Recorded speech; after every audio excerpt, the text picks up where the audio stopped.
Before you say my religion is right, ask yourself, do you really know your religion? Do you know what it truly teaches? Love, peace, or superiority? Every religion begins with one message: humanity. Hinduism speaks of Vasudhaiva Kutumbakam. The world is one family. Islam says, to save one life is to save all of humanity. Christianity teaches, love your neighbor as yourself. Sikhism reminds, recognize all humankind as one. Buddhism guides us to end suffering through compassion.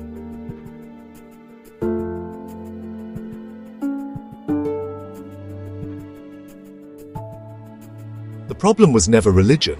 The problem was forgetting what it taught.